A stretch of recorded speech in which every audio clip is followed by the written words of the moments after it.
4월 15일 제21대 국회의원 선거에 변화가 온다.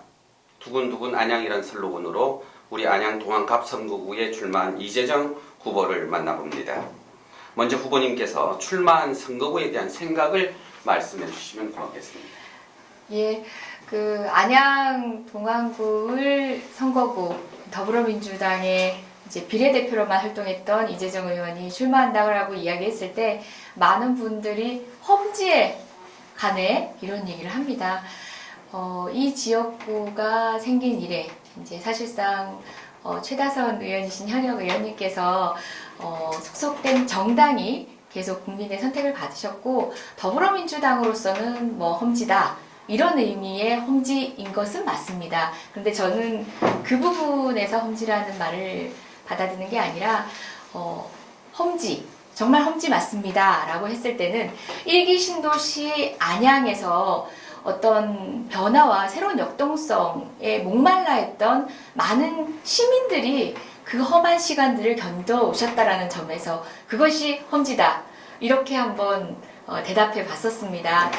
그렇기 때문에 새로운 일꾼에 대한 기대도 새로운 이야기를 듣고 싶어하는 국민의 열망도 지금은 커져 있다 그런 생각하고 있습니다. 네. 다음에는 우리 후보님께서 바라본 지역 정가 구도는 어떠하다고 생각하시는지 답 말씀해 주시면 고맙겠습니다. 예, 안양에는 3개의 지역이 있는데요. 만원구 그리고 동안갑 저희가 동안을인데요. 새로운 변화라는 것들이 사실 훌륭하게 노력해 오신 다른 국민의 대표들, 일꾼들에 대한 다른 평가라기보다는 새로운 희망을 기대하는 그 국민의 에너지 그것들이 사실은 만안과 동안갑에서 당내의 문제일 수도 있겠지만 사실은 시민이 참여하셔서 새로운 일꾼들을 뽑아주셨습니다. 오랜 시간 고생해 오신 분들의 업적에 대한 그런 평가가 아니라 저는 보다 이것을 넘어선 국민의 기대가 있다고 생각하거든요. 그 시민의 기대에 우리 동안도 우리 동안을도 부응해야 될 때가 되지 않았나 라는 생각을 합니다. 아까 앞선 이야기하고 다를 바 없기도 한데요.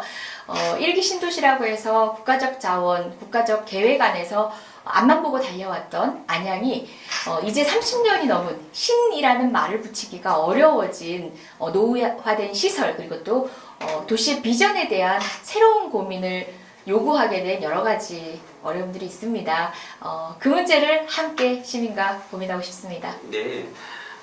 다음에는 이제 후보님 자신만의 강점은 무엇이고 또 왜 우리 안양 시민들이 이재정 후보를 지지해야 한다고 생각하시는지 네. 말씀 부탁드립니다. 네, 많은 분들 그런 얘기 하세요. 이재정 대변인 했고 또 젊은 층들이 많이 좋아하잖아. 그런 이야기하고 뉴스에 많이 나오고 토론에 많이 나오니까 아유 잘 되겠지 하시는데 물론 정치인으로서 그런 스피커 역량을 인정받은 것도 감사한 일이지만 저는 보다 주목해 주셨으면 그리고 또 많은 분들이 인정을 해 주시고 계시는 부분들이 일을 해내는 의원이다. 그리고 그 일을 하는 것이 법안 하나 내고 신문 머릿기사 한번 뜨는 것만으로 만족하지 않는 끝까지 해서 반드시 성과를 내는 의원이라는 이야기는 많이 들은 것 같아요. 저는 그 평가를 보다 앞세워 시민들한테 자랑하고 선보이고 믿음을 드리고 선택받고 싶은 후보인데요. 실제 그런 여러 가지 일들 중에 소방관 국가직화 부분은 많은 분들이 주목해 주신 것 같은데요. 저조차도 몰랐던 일입니다. 20대 국회 안에 통과될 거라고 생각지 못했던 일이고요. 그 어려움 안에는 같은 당 더불어민주당 소속 의원들을 설득하는 일부터 필요했었습니다. 그리고 대통령 선거 시기에 대통령 공약 안에 당연히 들어갔을 것 같다고 생각하시는 분들 많은데요. 공약 안에 들어가기 위한 그 시간에도 우리 이재정 의원실에 그리고 이재정 의원의 노력이 있었습니다. 그리고 그 이후에 국정과제 들어가고 지방자치단체장들 지방선거 더불어민주당 승리했잖아 하실지 모르겠지만 지방자치단체장은 같은 당이다 아니다를 떠나서 고유의 이익에 대한 이해관계가 있습니다. 그런 분들을 설득해야 되는 작업 그리고 마지막으로 다른 당 의원들을 설득하는 작업까지 제 여력이 부족하면 국민의 여론 힘을 빌리고 또 우리 언론인들의 그런 설득의 과정들에 도와주신 노력들, 소통을 위해 도와주신 노력들이 더해져서 저도 뜻하지 않았던 20대 국회의 성과, 그리고 또 이재정 의원 개인으로서도 내가 의원하고 이런 일을 4년의 임기 내에 이뤄냈다라는 정말 자부심 느끼게 만든 사건이거든요. 이 강점들 지역에서도 국민의 대표로서도 그리고 지역의 대표로서도 모순되지 않고 모나지 않는 방식으로 풀어낼 자신 있습니다. 믿으시죠? 네. 다음에 후보님께서 내세운 핵심 공약이 무엇인지 듣고 싶습니다. 네. 예. 안양 선거에서 한 번도 빠지지 않고 나오곤 했던 공약, 지키지 못한 약속의 상징, 교도소 이전, 바로 우리 동안을 지역구에 소재에 있는 국가시설인데요. 저는 이 공약을 내세울 때 고민을 많이 했습니다. 많은 분들이 말리셨어요. 아니야, 그거는 1번 공약으로 낼 필요 없어. 그냥 당연히 들어가고 하시는 말 속에는 그 말은 아무리 해도 이제 늑대 소년처럼, 늑대가 온다라고 외쳤던 양치기 소년처럼 믿지 않아 라는 그런 판단이 들어가 있었습니다. 그런데 저는 막연히 혐오시설을 밀어내겠다라는 우리 지역적 관점에서만 제가 동의가 됐다면 이 공약을 여러분께 말씀드리지 않았을 것 같습니다. 변호사이기도 했던 제가 바라본 교정시설에, 특히 안양교도소의 열악한 시설, 직접 들어가서 경험해 본 적도 있고요. 그리고 또 우리 국가자원의 효율적 배분, 형사 사법 절차에 있어서의 헌법 가치의 실현 등 다양한 관점에서 이 문제는 반드시 국민의 이익을 위해서 필요하다고 생각했고요. 그러면 어떤 절차를 거치면 되는지, 왜 안 됐는지, 막연히 이게 지역 이기주의나 인비의 문제인지, 그럼 자원의 효율적 배분을 위해서 해결해야 될 부분은 무엇인지를 조금 찬찬히 뜯어보고 검토해봤습니다. 그 결과 시민께 좀 설명드릴 수 있는, 그리고 제가 임기 내에 하겠습니다 라고 했을 때는 지금까지의 정말 공수표라는 의미로 많이들 실망하셨던 그 시간과는 다를 거라는 약속을 드릴 수 있는 자신감이 생겼습니다. 그 문제 첫 번째 공약이고요. 첫 번째 공약 설명 제가 너무 오래 말씀드렸는데 그리고 또 거듭 말씀드렸던 일기 신도시의 새로운 도약, 그리고 도시 발전 비전이 지금까지처럼 일기 신도시의 비전과는 달라야 된다는 지점에서 이 부분에 있어서는 보다 힘있고 그렇지만 일하는 의원의 노력이 필요하다는 생각에서 그 부분을 두 번째 공약으로 했고요. 많은 분들이 또 이제 GTX-C 인덕원역 얘기 많이들 하시거든요. 우리 지역에 역을 설치해 주세요 정도의 관점이 아니라 사통팔달 교통의 요충지로서 국민의 요구가 맞닿아 있는 지점에 대한 이해를 하다 보니까 필요하다는 생각을 했고요. 무엇보다 4호선, 저도 뭐 변호사 하면서 4호선 타고 강남으로 출근했던 기억이 있는데요. 범계역 홍촌역 같은 경우요. 출퇴근 시간에 증차 또는 최소한 급행열차 등으로 인해서 그 활용도에 부합하는 방식으로 조금 자원을 효율적으로 배분할 필요가 있겠다는 생각을 해서 그 공약도 포함시켰습니다. 기타 뭐 다음 발전에 기대를 하고 있는 평촌 시외버스 터미널 부지, 최근에 주민들의 원성도 있으시고 이런저런 이해관계를 조율할 필요가 있는 지점인데요. 당초의 공공적 성격을 어떻게 구현할 수 있는지에 대한 현실적 고민들, 하나하나 풀어가는 고민들을 지금도 하고 있습니다. 그 공약도 네 번째로 제가 말씀드리기도 했습니다. 네, 그리고 무엇보다 코로나 전국입니다. 국민 여러분 건강하시기 위해서 건강한 안양을 만들기 위한 공약도 담았습니다. 네. 저는 그 정치란 인간관계의 갈등을 최소화하는 예술이다. 이런 생각을 감히 한번 해봤어요. 네. 그래서 이재정 후보님에게서의 정치란 무엇인가 듣고 싶습니다. 네. 네, 아시는 분은 아실 것 같은데요. 변호사 이재정은 공익활동 많이 했고 시국사건 많이 했고 어떤 성격에서는 이렇게 막 파이팅하고 그런 역사가 고스란히 정치로 연결된 거 아닌가 생각하시는 분이 많은데요. 솔직히 제가 활동했던 그런 외부의 경험들은 어떻게 보면 정치적이라고 보이실지 모르겠지만 사실은 정치 혐오론자의 한 명이었던 것 같아요. 정치로부터, 여의도로부터 거리가 멀어야 비로소 나의 순수성이 인정될 수 있다. 나는 나만의 길을 간다. 이런 생각을 하고 살았는데요.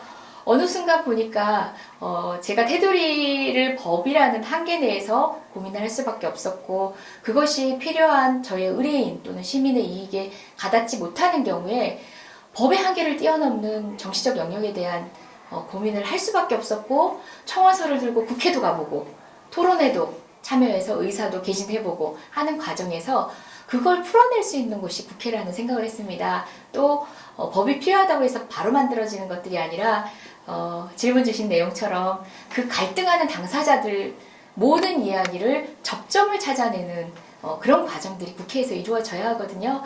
그래서 저는 국회의원이 되는 건 사실 그런 고민들의 지난한 과정의 결과였습니다. 정치를 혐오하는 게 아니라 잘 싸우는 국회, 그러니까 싸운다는 게 이런 의미는 뭐 멱살제비를 한다든가 흔히 얘기하는 동물국회를 얘기하는 게 아니라 각각의 관점들을 드러내서 충분한 토론을 거치고 타협의 지점들을 찾아내고 어떻게 보면 윈윈, 어떻게 보면 누구도 만족하지 못하는 결과물로 현실적인 한 걸음을 해나가는 시간, 국회에서 제가 경험했던 시간이고요. 국민들 앞에는 프레임 안에서 날선 그런 공방들 많이 보셨겠지만요.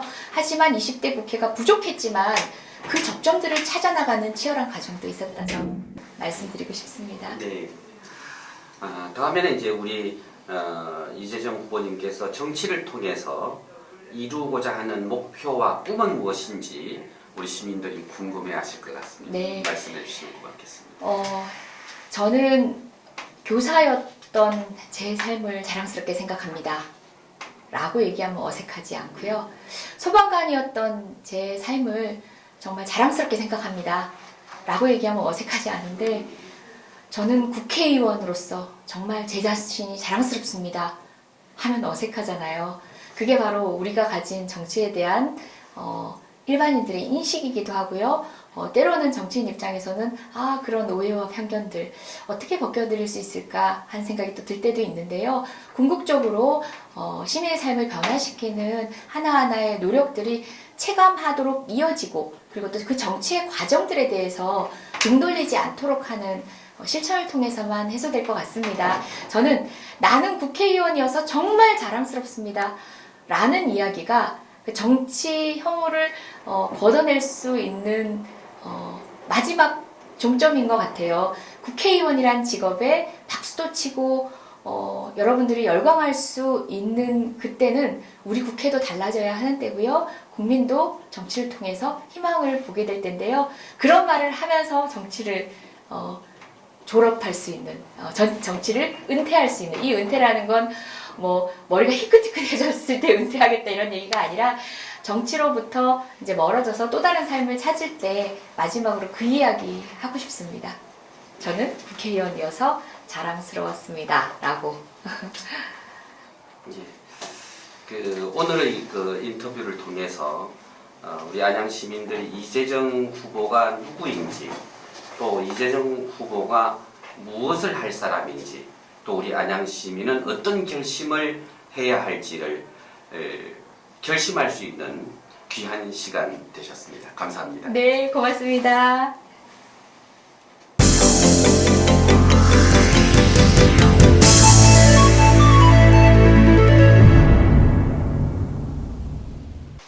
빤한 말인지 모르겠지만요. 이재정이 빛나는 게 아니라 국민 여러분이, 시민 여러분이, 그리고 안양시가 빛나는 그런 정치인 되겠습니다. 제가 하는 모든 정치 활동은요, 제가 좋아서 하는 거잖아요. 제가 그 활동을 하면서 행복해야 할 수 있습니다. 그건요, 여러분들의 삶이 행복할 것이라고 믿을 때 가능한 일입니다. 함께 행복한 내일을 위해서 이재정이 이곳 안양 동안을에서 뛰겠습니다. 함께 소통하고 함께 행복하겠습니다. 화이팅!